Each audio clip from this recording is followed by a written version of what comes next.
আসসালামু আলাইকুম। আজকে আমরা পরিচিত হব নতুন একটি টুলের সাথে, যে টুলটার নাম হচ্ছে লাইন টুল। লাইন টুল দিয়ে আমাদের বিভিন্ন প্রয়োজনে বিভিন্ন কাজ করা হয়। তো এই যে একটা টুল নিচ্ছি, এটা হচ্ছে লাইন টুল। দেখেন, এটা কিন্তু আমাদের লাইন টুল এখন আমাদের ফিল কালার অফ, স্ট্রোক কালারটা 1। এই ক্ষেত্রে আমাদের লাইন টুলটা কিন্তু সুন্দর দেখাচ্ছে, এবং লাইন টুলগুলো নেওয়ার জন্য অবশ্যই আমরা ফিল কালার অফ করে স্ট্রোক কালারটা নেব, নিয়ে আমরা লাইন টুলটা তৈরি করব। এই যে দেখেন, লাইন টুলটা এই যে বাঁকা হয়েছে, বাট আমি সোজা দিতে চাইলেও অনেক সময় চোখের আন্দাজে 100% সোজা হবে না। সেই ক্ষেত্রে এটাকে ঠিক সোজা লম্বালম্বি করার জন্য লাইন টুলটা সিলেকশন করে শিফট ক্লিক করে যদি টান দেই, তাহলে দেখেন ঠিক সোজা হয়ে গেছে। এখন এটাকে যদি আমি একটু মোটা করতে চাই, এটা সিলেকশন করে এখান থেকে যে স্ট্রোক কালারটা আছে বৃদ্ধি করে দিলেই কিন্তু হয়ে যাবে। তো স্ট্রোক কালারটা বৃদ্ধি করে দিলেই এভাবে কিন্তু হয়ে যাবে।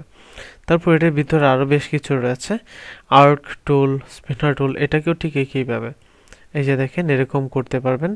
দেন শিফট ক্লিক করে যদি এভাবে দিই, একটা সেম রেশিও নিয়ে হবে।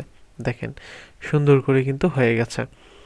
তো এই ছিল মূলত এটার একটা সিস্টেম, এটা দিয়ে এটা করা যায়, মানে লাইন টুলের ব্যাপার। দেন এটার ভিতরে আরেকটা রয়েছে, এটা হচ্ছে স্পাইরাল টুল।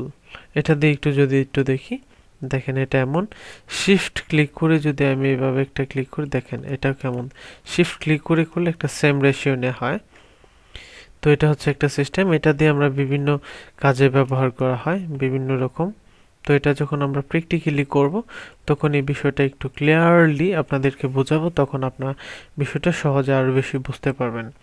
তারপর যেটা রয়েছে গ্লিড টুল, এটাকে দিয়ে যে বিভিন্ন রকম এরকম তৈরি করা যায়। তো গ্লিড দেখেন, দেন এটার ভিতরে অনেক কিছু লেখা রয়েছে, আপনি ইচ্ছা করলে এখান থেকে লিখতে পারবেন অনেক কিছু। যাই হোক, এটা সুন্দর একটা টুল, জাস্ট আমি এটাকে এখন একটু ডিলিট করে দিচ্ছি। দেন যে টুলটা রয়েছে এই যে গিট কাট, এটা মোস্ট ইম্পর্ট্যান্ট একটা টুল। শিফট ক্লিক করে দিলে ঠিক সুন্দর রেশনে হবে আর কি, আপনি এটা দিয়ে এখান থেকে করতে পারেন। ঠিক আছে, এটা হচ্ছে এমন সহজ একটা টুল।